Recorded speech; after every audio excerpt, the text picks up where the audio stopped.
data engineering track. My name is Hari Krishnan, your host. Our co-hosts today are Jason and Ronald.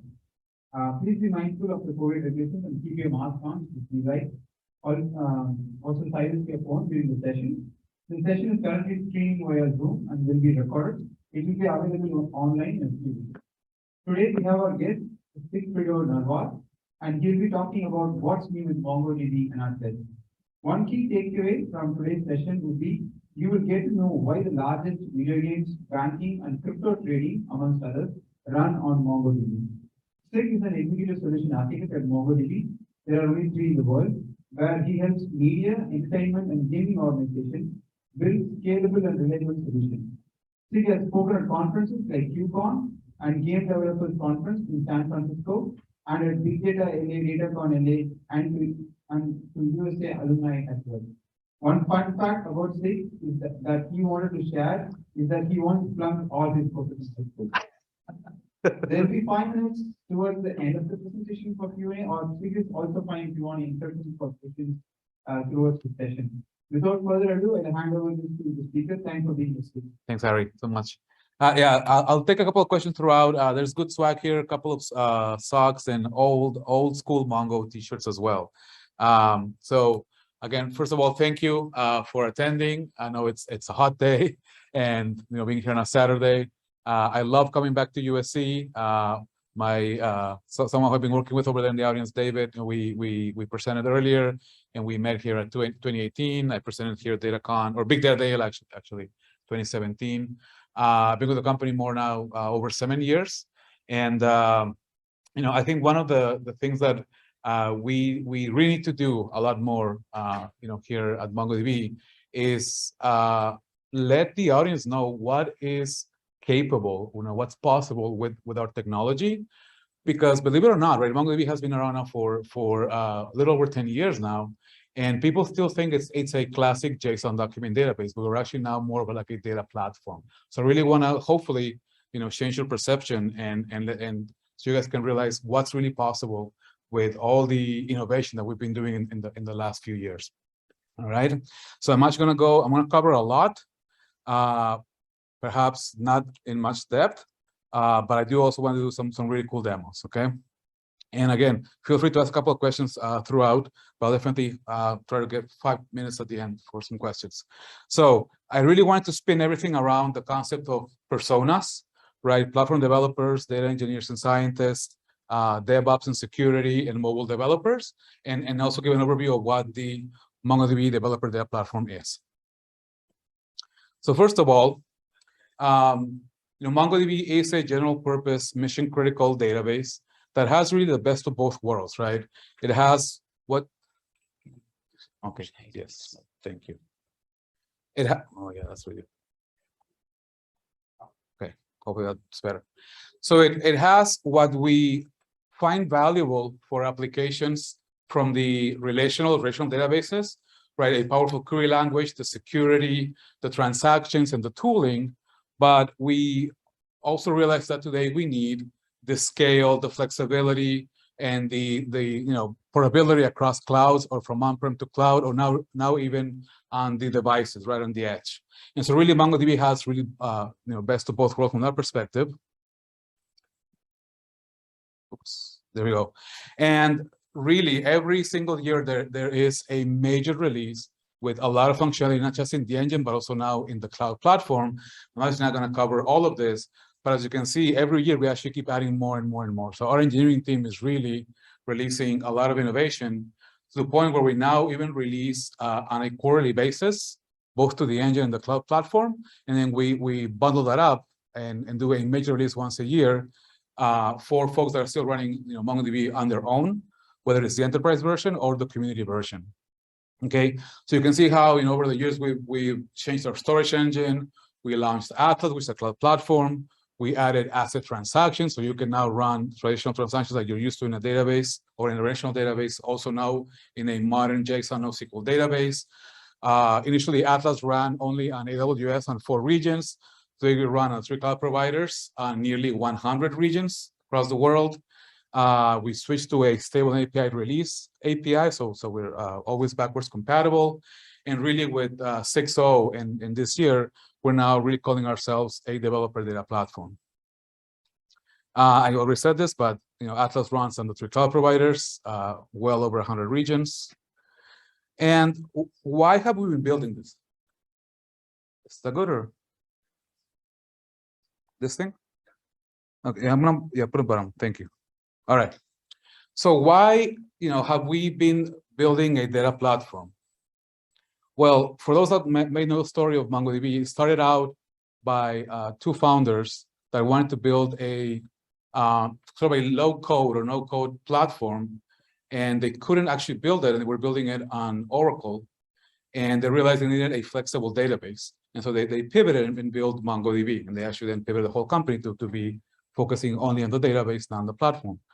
But they also realized that all developers are always still developing a classic monolith, an application with a 3-tier stack backed by a relational database, and creating multiple of these, right? So you have one application with an RDBMS behind it. And it's understandable, right? Most of us are still taught to build this way with Java and Hibernate, or with .NET, entity framework backed by SQL Server, right? But as your applications launch and scale and actually are successful and they need more functionality, you realize that you need to add more types of technologies, right? So you start adding a caching layer, you start adding a key value database, you start adding a time series database, maybe also a graph or document database, right? Like MongoDB. And then you realize, hey, I need to ETL and sync my data across and keep my data in sync because my RDBMS is still the system of record, but my other databases are giving me the scale that I need for today. And that's just the first part, right? Then you also add search, because every application for your user experience needs to add some level of search functionality. Everybody wants to just type and find whatever they need and keep using your application or keep going. And then still, now you need your mobile presence. So now you add a mobile database. And now again, you're syncing data from your mobile device to the backend, to these caching layers, to relational. And finally, because obviously data science is something that gives a company a differentiator, right, to act on your data, now you start to sync data to a data lake, to an enterprise data warehouse, and all of a sudden you realize that you are living in a technology sprawl, right? And that's just one particular application. Really, if you're in a major enterprise, for those of you that might be professionals here in the room, this is what you actually have in most enterprises, right? Every major application or domain has a technology sprawl. And so what we believe is that there should be a better way of doing this, right? There should be a better way of doing this where a single data technology, actually a data platform, should provide all the functionality: transactional, relational, key value, search, data lake, graph, time series, etc., in one technology where it's one driver, one skill set. Whether you run in a single region, across clouds, it should still feel the same way, right?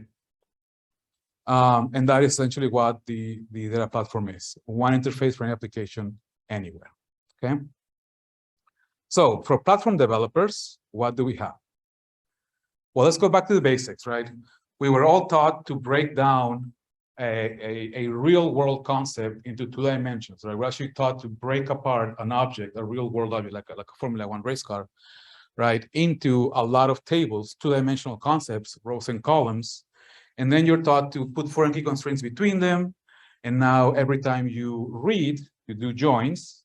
Every time you write, you do locks or you do transactions, right? And so that's what's happening at the database layer. But from the application side, developers are working with objects, right? So you're working with, like in this case, customer, opportunity, contact, and lead. But under the hood, they're being mapped to 1, actually 2, 3, 4, 5, 10 tables, each of these objects. But you as developers are always working with this richer concept of data, right? So really what you want as a developer is something that looks and feels just like the objects that you need. So you don't want the Formula 1 race car in pieces, you want it as a whole or as much as possible. And so what if your database could actually store the data, and you can query the data and write the data the same way that your application actually needs it, right? Your API, your UI, etc. And that's what MongoDB is. That's how it started about 10 years ago, right? So yes, instead of storing data in 7 different tables here for a person, I can store it in one single JSON document, which is one collection, like one table, right? That's the equivalent. But doesn't mean it's text data. It's not like a JSON file. It's actually binary structured data in a database engine. So it's indexable, it's queryable, it's compressible, it's aggregatable, right? I can make calculations, it's transactionable, right? So it is a database, okay? So I actually want to show you my very first demo, which is our new relational migrator. It's still in beta, okay, but it already works. This is getting a lot of attention right now. I'm going to show you migrating the classic Northwind database from Postgres into MongoDB. So here's the UI. I'm actually going to fast forward because I am short on time. So let's do this. And let me show you PG admin. So this is PG admin on my local. How do I close this? There you go. Okay, so you can see this is, I actually have PG admin running here on my local. If I go customers, query, view data, all rows. There, okay, so that's running on my local. So now here is our relational migrator. I'm going to connect to my local Postgres. And you can see that it found indeed all my Northwind tables, right? Let me zoom this out. All right, so now I'm going to go next. Let's call this datacon. Okay, and now I have all of the tables that are in that Postgres database here, as you can see, right? So on the top is my Postgres, and in the bottom is my Mongo, okay? Now, as you see right now, it's one-to-one. So Postgres 14 tables, database, MongoDB 14 tables. So I could do that and migrate over, but that is not what you want, right? Actually, that's the last thing you want to do. But never take a relational database as is and put it in MongoDB. That's actually going to be worst, right? You don't want that. Okay, so what I'm going to do is instead do mappings, but I already have that done. So I'm just going to show one of the projects I've done before. So let's load this up, okay? So now, let me show you the mapping that we did for the order and order details table. So a classic schema in relational database is a pattern and child relationship, right? Like order and order details.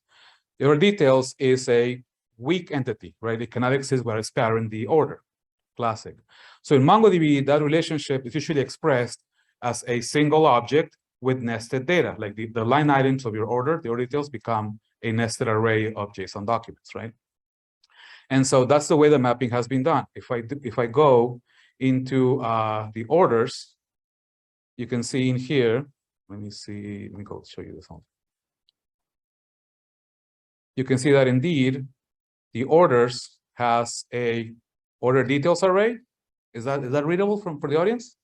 Yeah. And then it also has each element in that array also has a little bit of the subset of the data from the product table. Okay. And that mapping was done this way. You know, there's actually 3 mappings. So I'm taking the orders table as is, then I'm taking the order details table from Postgres, but I'm transforming it as an array called order details. I'm bringing all these fields. And then we're also bringing in let me cancel here, the products, and bringing that as another nested object inside order details, which is the array dot product, right? So now when I migrate this data over, in SQL, or in Postgres rather, up here, we had 14 tables right up here, but here we only have 13. Why? Because the details is going to be nested inside orders. All right. So let's actually go and migrate this over right now to Atlas. So here is my Atlas project. I have various clusters running. I have 1, 2, 3, 4 clusters. I'm going to migrate to this one called migrated them. Okay. And if we see, there is actually no data inside it. There you go. It's empty. Let's actually go and do the migration.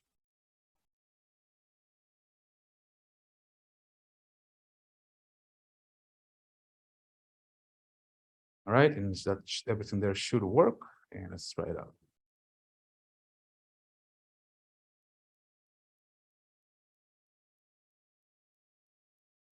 It could be that my IP, I wonder if my IP might have changed. Let's see. Oh no, I see what the issue is. Different cluster. This is how you know it's real, right? When your demo doesn't work the very first time. Standard connection. It's a connection method. Java, password, etc. Copy over. And again, create sync job. Greater. And let's paste that here. Let's change this.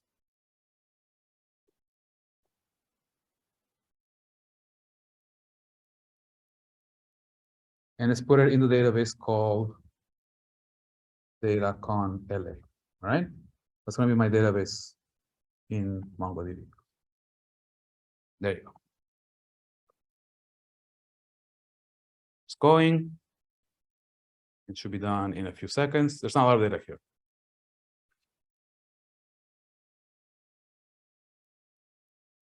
And it's done. So now let's go to my cluster. Click again on Browse Collections. And now indeed, we have a database called data-con LA with all of the data that we had in Postgres. Right, so here are my customers, for example. Let me zoom out a little bit there. Right, so let's look at the orders. So the orders, indeed, there you go. You know, this UI this resolution is really not helping. Let's see if that's better. So there you go. Here's the data from my orders. Here's my order details array. And here's the nested product for the order details itself. Right? So I already migrated a relational schema, one relation, the classic one-to-many, into MongoDB, right? Super easy. Now let's take it up a notch. I'm going to take this data and expose it over GraphQL. So now with Atlas, besides just having the database, which is MongoDB fully managed, we also have what's called app services. Okay, so in app services, I can create an app, and I'm going to call this app data-con LA. So let's go create app from template. Let's do a GraphQL plus React app boiler template. I'm going to link it to my migration cluster. Save, and I'll call it apps. Well, I'll call it data-con. Data-con. And it's going to deploy on US West 2 in Oregon. Let's create this up.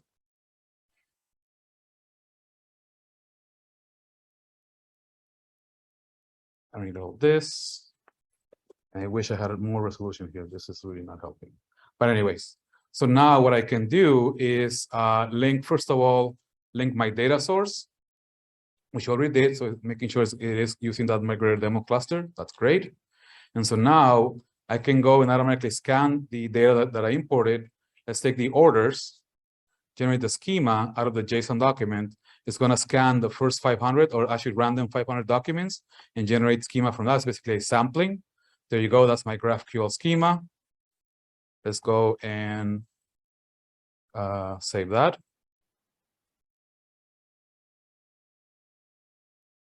And deploy. And now if I go to my GraphQL test bed over here, I can actually, here's what the GraphQL query would be like if I'm calling this from your actual API or Postman or something else, and run, and indeed I got a response. So like right there, I'm able to migrate data from my relational, transform it into MongoDB, and now expose it over GraphQL. Like all done, fully managed by the data platform. All right? Cool. Let's continue on. Any questions, by the way? Remember, you can win a sock if you'd like to ask a question.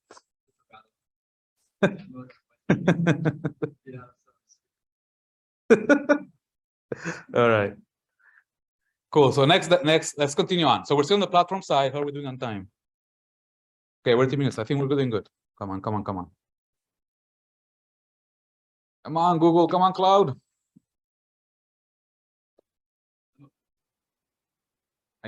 This is the part I can't control.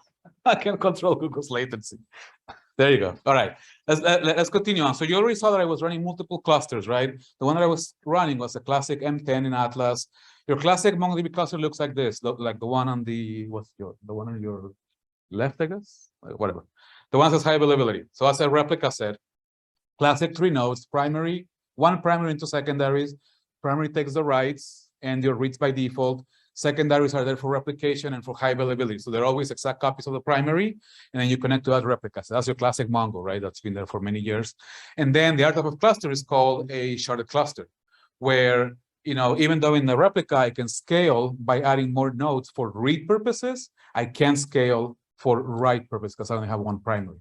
So in a sharded cluster, what I do is I actually partition the data, right? And I start adding shards. Each of them is its own replica set for high availability and for a more read scale. And now my data will be routed, my queries will be routed to one shard or the other, or even across if it's like a fan out operation using that MongoDB, which is actually the router in a cluster. Now, again, all of this, I'm showing you what's really under the hood, but when you create a cluster in Atlas, even though we show you the nodes and all that, it's not, you don't have to worry about it, right? This is what Atlas does for you, okay? Now, the reason I want to show you this is because I want to talk about a very important feature and one of my favorite ones in MongoDB, which is called tunable consistency. So who here is an application developer, by the way? Who's writing code against the database, against platform and all? There you go. All right. So you know about the CAP theorem? CAP theorem? No? All right. Okay. Well, let's look into CAP theorem then. But okay, what does CAP stand for? Not you, David. Partition, exactly, the CAP theorem. And if you know about the CAP theorem, you'll know that no database can do all three, right? You always have to choose two. And that is true as well. Well, there's no one configuration that will do all three, let's put it that way. But with MongoDB and tunable consistency, depending on the settings that you use with these three, write concern, read preference, and read concern, you can achieve CA, AP, or PC, literally at the operation level. So if you're doing a write or a read, you can control the level of consistency, right? For example, for write concern, I control how many nodes acknowledge the writes. The primary and one secondary, majority of the nodes, etc. And notice that code snippet right there, this collection that insert with yellow highlight. Literally, I'm passing the write concern right there, double the majority. So literally at the operation level, I can do that, right? Obviously, you would do this in like an ODM like Mongoose. You probably wouldn't do it literally in code every time, but you would probably have a data layer, right, that takes care of applying that. Read preference, like I control from which nodes to read, from primary, secondary, tagged. Maybe I put a name on a node and I direct reads to that, or also nearest, right? The MongoDB driver keeps a latency of the ping latencies. All right, sorry, keeps a tally of the ping latencies of all the nodes. And if you request a read of nearest, it will serve from your nearest node to the driver, right? And then read concern is similar to write concern. You can control the reads are served from the nodes that have acknowledged that write, like the majority of nodes have acknowledged the write, for example. So how do you apply this? For example, if you want the highest data safety, like you're doing financial transactions, PI, etc., then maybe you do write concern and read concern of majority. Right, that would be like your highest data safety. So if you're a bank, if you're a hospital, if you're in healthcare, etc., you might use that for operations that change very important data, like PII, a person's name, SSN, etc. Right? But in the same application, maybe you also want to expose data that's more like a catalog of products, for example, like e-commerce, media catalogs, content. Maybe you just use read preference of nearest. Now serve those reads from local nodes if you have a cluster that span across the world, right? Or for IoT or like telemetry, like in gaming, for example, we're ingesting data very fast and you don't care if you lose a packet here and there, you can actually do write concern of 0 and not even wait for acknowledgement from the primary, you just blast to the server, right? And the server will take what it can in some control. So the beauty is that this is controllable at the application, at the operation level from the application, all right? Okay, keep going. Now, it used to be that people would ask, can MongoDB joins? Can MongoDB do asset transactions? It used to be, no, we can't. We're not that type of database. Well, now we are, right?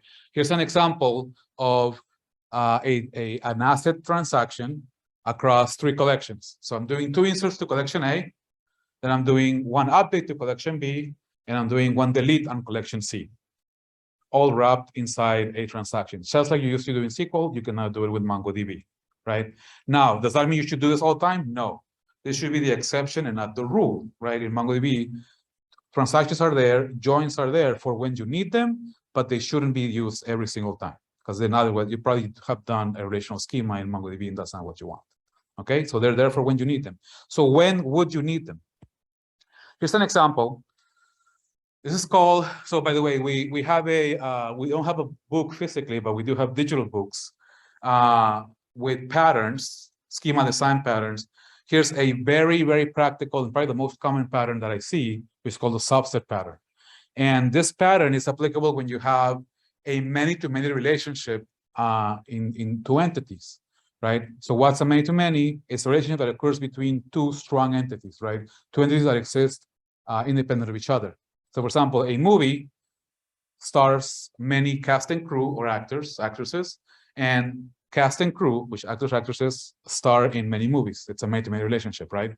And so instead of having a join table like you would do in SQL, in MongoDB, you tend to store essentially the references or the pointers on each side, right? Like you see here, movie has an array called main actors, and cast and crew has an array called roles. But because I don't want to do a join every single time, I can denormalize, or rather, store some of the data that doesn't change that often for speed purposes. Imagine you're doing, Fandango app or any of the other streaming clients. In one single read to the database, I can read movie and I can get everything about that movie, right? Without having to do joins and joins and joins. That means, though, that when I create this data, I probably need a transaction to write on both collections, right? That's when you would use something like the transaction features. So I'm actually now going to take it up a notch and do my second demo. So we're doing on time. I think we're doing good. We're going to do a multi-cloud or cross-cloud distributed asset transaction. Okay, what does that mean? I'm actually going to write to a shard on Google Cloud and to a shard on AWS, where movies is running in Google Cloud, casting is running in AWS, and I'm writing to both and committing that as a transaction every single time. All right. So somebody please pray, because I hope this works.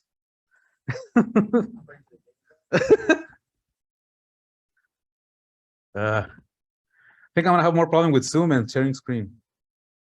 Okay, here you go. All right, here I go. Come on. I'm just gonna go here.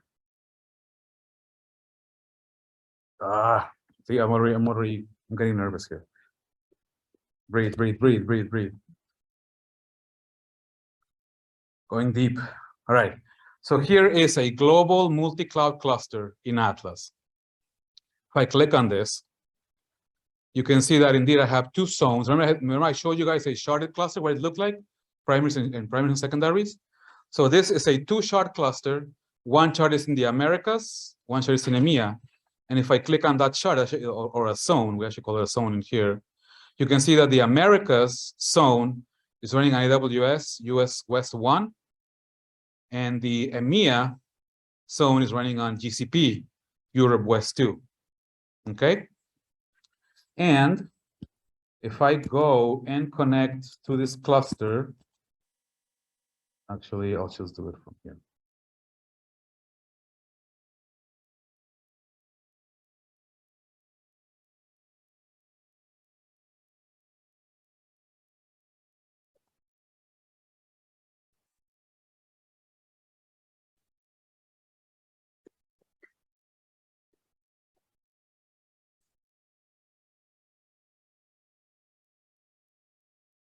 All right. If I show the databases, indeed I have IMDb and IMDb cast. So that's the movies and the cast and crew. All right. But if I do an sh.status in the server, scroll up a lot.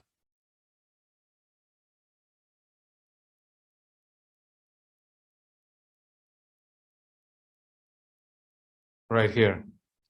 So the IMDb database its primary shard is shard 0, and the IMDb cast database, its primary shard is shard 1. So they actually live on the two different shards, each of them on different cloud providers, right? So now let's run code. So what this code is going to do is going to iterate through all the movie credits, only 100, okay? And then for each of those, it's going to spawn a transaction with read concern. Remember we talked about the write concern, read concern. And then it's going to essentially build an array of actors and push those inside the movie the cast collection, and also update that into the main actors array in the movie collection. So that's essentially we're doing what we saw in the diagram right here. Perhaps the names are different, but let's check what we're doing. Okay. And then it'll commit transaction. So it should go one by one. Yes. 10 minutes. Oh wow, we're not even going to be finished. We're not even halfway. All right. We'll see what we can do. So let's just go ahead and do it. First, I'm going to make sure that there's no data that exists before in those nested arrays. So let's just paste this over. So I'm doing a bulk delete basically of the any nested arrays in that data. Then I want to make sure I use IMDb. And let's just run the whole script.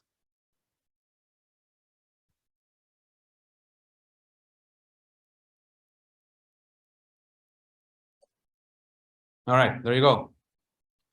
So the movie Ariel should be done. Shadows in Paradise, 4 Rooms, Judgment Night. Remember, I'm executing from here, writing to AWS US West, I believe, and GCP in Frankfurt, right, in EMEA.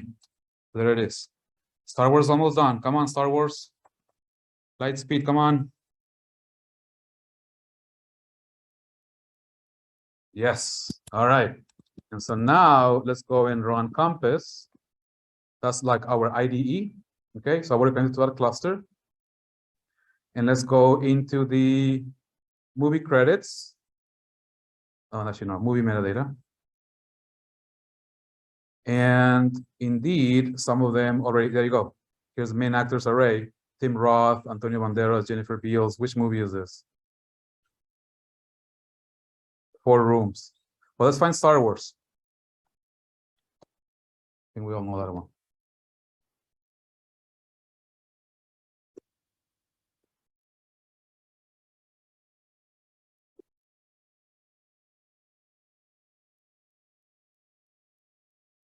And there it is. And indeed, I have a main actors array with Mark Hamill, Harrison Ford, Carrie Fisher, and so on. And if I go and find Mark Hamill in the IMDb cast, I think I can just, here it is right away. Indeed, he's got Star Wars nested as well. So we just implemented the subset pattern across 2 clouds. I can stop breathing now. I can breathe. All right. All right. 8 minutes left. Let's see what you can do. All right. So I've actually got a lot more to go through, and I'm not going to be able to push through everything. So I'm going to just show you guys more demos of what's possible. Here's another demo of, let me talk about search. I think search is important. Where is search? There it is. Actually, it was the next topic. So again, we all know search is super important, and what most people end up doing is they have a database, whether it's a relational database or Mongo or something else, and they bolt on Elasticsearch or Solr or Lucene on their own, right? And now you got to worry about syncing data back and forth. And it sounds easy, but when you actually do this in production at scale, it is a real pain. Okay, so what we've done in MongoDB in Atlas is that we brought Lucene, which is the technology underneath Elasticsearch or Solr, and now we're hosting Lucene nodes inside your MongoDB clusters as well. And the moment you enable search for any collection, we automatically replicate the data into the Lucene node and always keep it in sync based on what you defined is enabled for search, right? Let me show you what it actually looks like on the UI on the Atlas cluster. For example, here in my production one, if I click on search, for example, my movies collection here already has 4 search indexes. One is dynamics, which essentially indexes everything. This one is called most important fields, which only indexes these 4 fields. This one's title. This one's autocomplete. Notice the autocomplete is actually quite big, 25 megs versus 36, which is dynamic. Why? Because autocomplete actually explodes your data to make variations, so you can execute actually autocomplete data, right? Now let's see search and charts, which I didn't talk about, but it's for data science in action. This is a demo that one of our very bright engineers, now manager, Roy, he's awesome. built to showcase the power of our platform. So this is based on clinical trials available. It's actually a public data set from clinicaltrials.gov. But he built a UI using charts. All of these charts that you see here are built with MongoDB Atlas charts. They're actually interactive. So if I click on, for example, cancer or breast cancer, the other charts themselves refresh. There you go, based on events between charts. So you can actually like relate them in the UI, right? And then if you go in and actually, let's say, drill down and say biological, and say, okay, I'm gonna find, you know, let's see all of these ones. 5 minutes, all right. I'll just keep going. I'll get to what I can. All of this UI, by the way, that you see is built with React, obviously Node and MongoDB and our GraphQL adapter as well. Okay, that was too much there. By the way, that weird platform that starts with an L. Did you use? I'm sorry, I don't remember. Atlas? No. So it was on the slide. We had a green box around. Yes, that. Lucille? Oh, here at the bottom, Lucene? Yeah, Lucille. So MongoDB is just replicates of the client / business existing database, correct? So what's happening here is that imagine this box is your Atlas cluster, and obviously each imagine this is a node in your cluster. So a primary or the secondaries, which hosts the MongoD, that's actual daemon of the MongoDB engine. And now we also host the scholarship called MongoT for text search, which is really a wrapper of Lucene. And so what we do internally in that node now is we sync your data, well, it's not back and forth, but between Atlas to Lucene, based on what you've enabled for search. And if you remember here, right, like for example, I've enabled sample Netflix movies and these 4 indexes. So then these fields, if any of these fields change, they will be replicated to Lucene automatically. Okay. Absolutely, real time. Literally, the moment you update, insert, or delete something in those fields, automatically. Now, because I'm also using dynamic here, that also means everything, right? But you're selective on what you want to enable for searching, okay? But again, the beauty is that it's built in, right? And it's actually built into your language. So here's an actual, let me show you this last slide. We're probably gonna stop very soon if Google actually shows the screen. But if you've done, let me ask, who has done Elasticsearch or Solr on top of some other database? I know you have. Who else? All right. So how has it been? What's your experience there? Not fun. Exactly. You're dealing with different drivers, different security, different backups, different hardware. If you're procuring different vendors, different licensing, different patching, it's a pain. And that's just 2 things when you have 4, 5, or 6. So the beauty of Atlas Search is that it's built into, I mean, we actually you don't even know it's Lucene under the hood. We tell you, but you don't even know from a developer perspective. All you do is write code like that. When you say movies.aggregate $search, and that operator will route that query to our Lucene node and then back to the MongoDB engine to get the actual documents, right? But notice how it blends in. Notice how I'm doing a set read preference of nearest at the beginning. So I can combine what I talked about before in the database, right? Like the read preferences to enable consistency with my search, because it still is just, it should function just like a MongoDB command, right, to the database. Okay. So like literally this simple, I'm doing a local read and searching for an argument on plot and full plot, doing a fuzzy search and doing a must match. And then I'm also doing a search on the title field, also fuzzy, but doing a should match. So basically, I probably have better chance of finding my data, what I'm looking for in plot and full plot, which is text, versus title, which is usually 5, 7, 10 words, right? So that's why it's built like that. That's literally an example of something in production that you can do for like a quick autocomplete and quick search on movies. And now my cluster would have nodes in different parts of the world, and my app would be duplicated in parts of the world and read locally, right? And okay, so 2 minutes left. So I knew we were not going to go through everything, but that is fine. There is, honestly, there's a lot of functionality for everybody. There is charts, there's data science, there's data lakes, there's GraphQL, there is mobile. Who's here a mobile developer? Who's running anything Swift, Android, etc.? Nobody? Okay. Who's here? Who likes gaming? Who likes to play video games? Sure, you all do. We actually have even a Unity SDK now for MongoDB. So you can run Realm, which is like a database we acquired, and we now converted to feel like a MongoDB database on clients, whether it's mobile, iOS, Android, or even Unity games. Okay. Again, I wish I had hours and hours and hours. There's literally just tons of functionality to go over.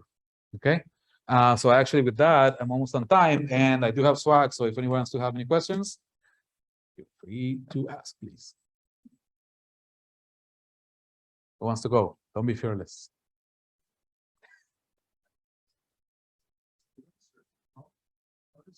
Developer experience also, right? That's not a question. For a DevOps team, is there anything that a DevOps team can do to enable this, or it's all just running on? Oh, okay. Yeah, I mean, through the API, we actually have a REST API and even a Kubernetes operator. Actually, was one of the slides that I had later on, right here, right? Yes, you can enable search for a collection programmatically, and you can create the index, define what fields, what analyzers, the stop words and other things, through the API as well. Yeah. So you could write like SAP, write it out. Yes, absolutely. Yes, yes. Yeah, I mean, you can create indexes, both regular indexes as well as search indexes programmatically. Absolutely. Well, that would be code. That wouldn't be necessarily infrastructure as code, but yes. Yeah. One more, come on. Last one. What do you guys think? You like it? There you go. All right. All right. Thank you. All right, guys. Thanks so much. Cheers. Thanks. All right. So I leave, right? Yeah, I leave.